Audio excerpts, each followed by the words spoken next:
Hey everyone, welcome to today's Explainer. We're diving right in today to deconstruct exactly how you visualize complex project timelines in Microsoft Project. Look, if you're managing a massive construction project with hundreds of moving parts, from laying the foundation to passing those final inspections, mastering the network diagram view is going to completely change how you understand your schedule. We are pushing way beyond the standard views we're all used to, and it's a really fascinating shift in how we manage complex builds. Okay, let's dive into this roadmap. First up, we're looking beyond the Gantt chart. Then, decoding the visual language, tracking the critical path, understanding the human data element, and finally, customizing your project views. Let's get to it. All right, Section 1, Beyond the Gantt chart, Shifting Our Perspective. So this right here is a fundamental paradigm shift. Over on the left, we've got your familiar Gantt chart, right? It gives us that standard linear timeline. But on the right, the network diagram shifts our focus entirely to structural flow and critical paths. It's exactly like pouring concrete. You simply can't start framing the walls until that foundation cures. The network diagram visually maps those exact structural dependencies.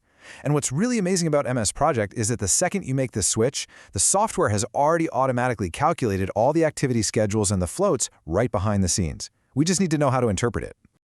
Getting there is actually incredibly straightforward. All your structural views are conveniently listed right there on your toolbar.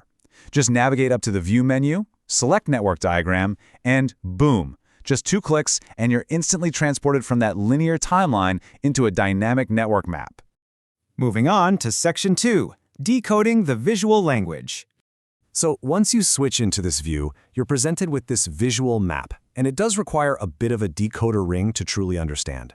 And this brilliantly illustrates how Microsoft Project uses a color coding system to instantly highlight what needs your urgent attention. Any box outlined in red? That's a critical activity. Think of a delayed structural steel delivery that literally stops the whole build in its tracks. Blue, on the other hand, indicates non-critical tasks, stuff that actually has a little bit of float built in. It acts as an immediate visual triage for your schedule. You don't have to guess where the bottlenecks are on the job site. The red just flashes right at you. But hey, it's not just about the colors, it's also about the shapes. A diamond represents a milestone. You know, like passing a structural inspection so you can finally move forward. Your standard rectangle represents an individual activity, like hanging drywall or putting in HVAC ducts. And a parallelogram? That represents your work breakdown structure summary, maybe grouping all the electrical work together into one single phase. So by combining these colors and shapes, you can literally read the structural skeleton of your project just by glancing at it. Now, if you're dealing with a massive multi-stage construction build, this workspace is going to get cluttered super fast. To clean it up, all you have to do is click the plus sign on any WBS parallelogram to hide or display the specific activities underneath it. And for a truly clean look, go up to the menu, click Layout, and select Collapse Boxes. This strips away all that excess data and gives you this perfectly simple, manually styled view of your network path. It's a real game changer for clarity. All right, Section 3, Tracking the Critical Path. Let's see how this actually works in practice. So, the crucial point here is looking at the longest duration. In the source example we're analyzing, the absolute longest duration of the project is exactly 94 days. That number is our critical path, calculated completely automatically by the software, stretching from the very first activity on day 1 all the way to final completion. Now you might be wondering, how is that 94-day path actually built? Well, if you look closely at those red rectangular boxes we just decoded, you'll spot the activity IDs. This specific sequence of IDs, 2, 3, 8, 9, 10, 12, and 16, represents the exact chain of connected, critical activities.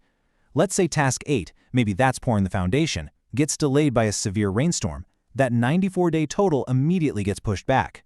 The network diagram lays this precise sequence out clearly, so you know exactly which tasks carry zero room for error. Which brings us to Section 4, the human data element. This is absolutely crucial. Time for a little bit of a reality check regarding all this beautiful software automation. The network diagram calculates everything automatically, right? The red boxes just appear, the 94-day critical path is built for you. But what is our actual contribution to this calculation as project managers? Take a second to really think about that. Well, the magic trick of MS Project's automation relies entirely on human inputs being flawless. Our contribution is quality data entry. It's making sure those calendar settings actually account for real site working hours, unexpected weather days, and union holidays. It's defining the right logical linking between tasks, knowing for sure that the drywall absolutely cannot go up before the rough plumbing is signed off. If we get this human element wrong, the software will just confidently generate a perfectly formatted, beautiful, color-coded mathematical lie. Remember, quality in, quality out. Okay, last up, Section 5, Customizing your project views. Let's move to and see how this builds. Once we have all this fantastic data accurately entered, you might actually want to bring some of it back into your standard day-to-day Gantt chart. Let's say you want to display the activity name directly on the Gantt chart bars for your site foreman, just so they can quickly scan the week ahead. Easy. Simply right-click anywhere in the bar chart area and select Bar Styles. From there, pick the task bar type. Jump down to the Text tab at the bottom and choose the exact data field you want to display, like name, and where you want it positioned, left, right, whatever works. It's an incredibly smooth process to tailor the views for the people actually doing the work.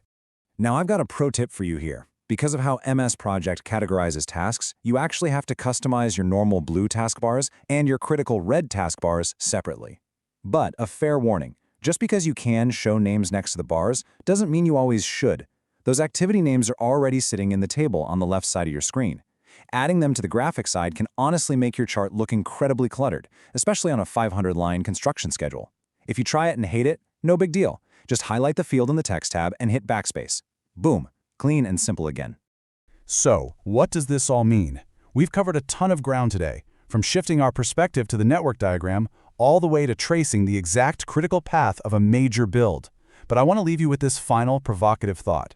MS Project absolutely has the power to map out the perfect critical path, but are your human inputs painting the true reality of your project schedule?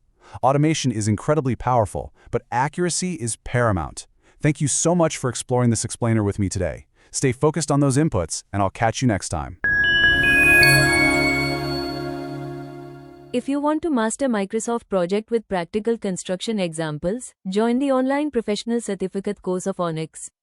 Learn from industry experts and build job-ready planning skills. Limited seats available. Join now.